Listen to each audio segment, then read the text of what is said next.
अस्सलामुअलैकुम everyone, welcome back to my YouTube channel. तो आज की इस वीडियो में मैं शेयर करने वाली हूँ आप लोगों के साथ बहुत ही खूबसूरत सी ये 15 महीने की बच्ची की फ़्रॉक। आप लोगों ने इतने मैसेजेस किए थे कि हमें ये राउंड योक वाली फ़्रॉक जो है बहुत इजी टिप्स एंड ट्रिक्स के साथ सिखाएं। हमें जो आप गुम तरीके से फ्रिल लगाती हैं उसकी समझ नहीं आती, तो ये बहुत ही आसान तरीके से आप लोगों को मैं आज की ये फ़्रॉक सिखाने वाली हूँ।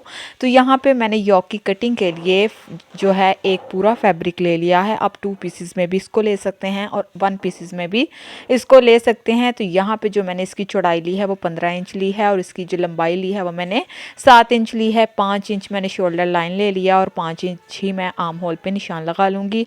और जो नेक की चौड़ाई है वो 2.5 इंच लूँगी और जो मैंने उसकी गहराई ली है वो मैंने 3 इंच ली है। तो इस तरीके से इन तमाम निशानात को मैं कुछ इस तरीके से आपस में मिला लूँगी ताकि मैं इन निशानात के मुताबिक आसानी के साथ अपनी राउंड योक की कटिंग कर सकूँ। तो यहाँ पे मैं अपनी योक की कटिंग कर लूँगी। ये मेथड बहुत ही ज़्यादा आसान है। जो बिगनर्स हैं जिनको गुम मेथड जो था वो बहुत मुश्किल लगा था, तो ये मैं ख़ास वीडियो उन लोगों के लिए बना रही हूँ जिनको वो वाला मेथड बहुत मुश्किल लगा था। तो ये बहुत ही आसानी के साथ आप ये फ़्रॉक जो है बना सकते हैं। बस वीडियो को पूरा देखिएगा, वीडियो को स्किप मत कीजिएगा।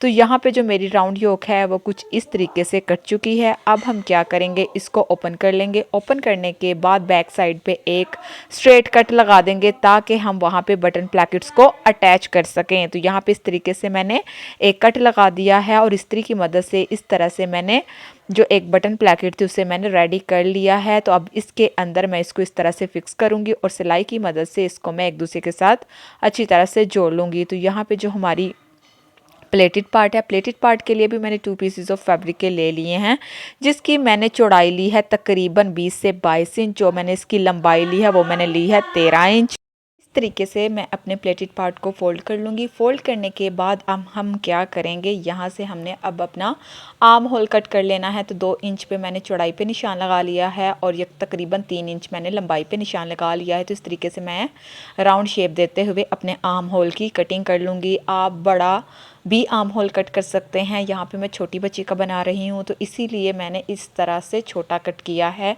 तो यहाँ पे अब मैं क्या करूँगी, प्लीट्स को ऐड कर लूँगी। सबसे पहले आप आर्म होल को फोल्ड कर लीजिए बारीक और उसके बाद इस तरीके से मशीन की मदद से आप प्लीट्स को ऐड कर सकते हैं। तो यहाँ पे आप देख सकते हैं आर्म होल भी मैंने फोल्ड कर लिया है। फोल्ड करने के बाद जो मैंने प्लीट्स हैं उनको भी ऐड कर लिया है। मक्खियों को इग्नोर करें। इस दफ़ा तो मक्खियाँ इस कदर आ चुकी हैं, लग रहा है जैसे कि मक्खियों की बारिश हुई है। तो आपने बस मक्खियों को इग्नोर करना है। जितना मर्जी मैं इनको हटा लूँ ये फिर भी मेरे काम में दखल अंदाजी करने के लिए आ ही जाती हैं। तो यहाँ पे अब हम क्या करेंगे, मैंने बटन प्लैकेट जो है वो अच्छी तरह से अटैच कर ली है। अटैच करने के बाद अब हम इसके राउंड फ्रिल को अटैच करेंगे। फ्रिल बनाना मैं ऑलरेडी आप लोगों को सिखा चुकी हूँ।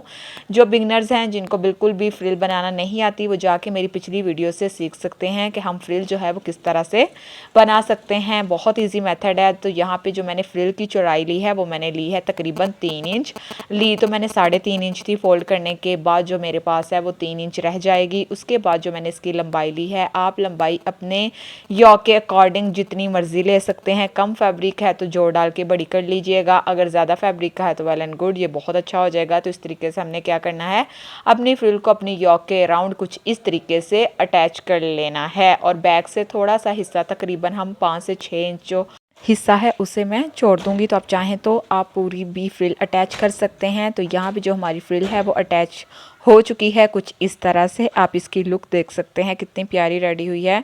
तो इस तरह से अब हम क्या करेंगे, जो हमने अपना प्लेटेड पार्ट रेडी किया था अब उसे हम अपनी योक के साथ कुछ इस तरह से अटैच करेंगे। तो यहाँ पे हम 4 इंच पे मार्क करके अपने आर्म होल का हिस्सा जो है उसे छोड़ देंगे। कुछ यहाँ पे हम ना इस तरह से कट लगा देंगे ताकि हमें याद रहे कि यहाँ पे हमने अपनी प्लेटेड पार्ट को लेके आना है यहाँ तक। यहाँ पे मैं पेंसिल से निशान लगा दूँगी इस तरह से। तो यहाँ से अब हम क्या करेंगे, सेंटर में अपने प्लेटेड पार्ट को अटैच कर देंगे। कुछ इस तरह से हमने अपना प्लेटेड पार्ट रखना है।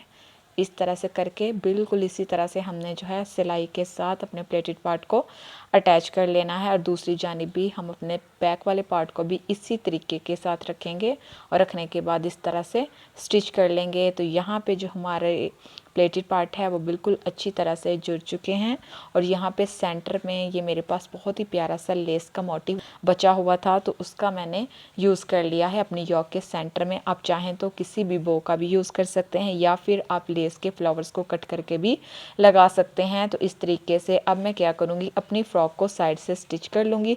स्टिच करने के बाद घेरे को नीचे से बारीक फोल्ड कर लूँगी। आप चाहें तो इसके घेरे के नीचे लेस का भी यूज़ कर सकते हैं। तो यहाँ पे जो हमारी फ्रॉक है वो बनके रेडी हो चुकी है बहुत इजी मेथड के साथ, और चंद मिनटों में ये बनके रेडी हो जाती है। तो आई होप आप लोगों को मेरी आज की ये वीडियो बहुत अच्छी लगी होगी। मज़ीद इस तरह की वीडियोस देखने के लिए मेरे चैनल को सब्सक्राइब कर लें ताकि आने वाली हर नई वीडियो आप लोगों तक पहुँच सके। तो मिलेंगे एक नए वीडियो में एक नए दिन के आगाज़ के साथ। अपना बहुत ज़्यादा ख्याल रखिएगा, दुआ में याद रखिएगा। अल्लाह हाफिज़।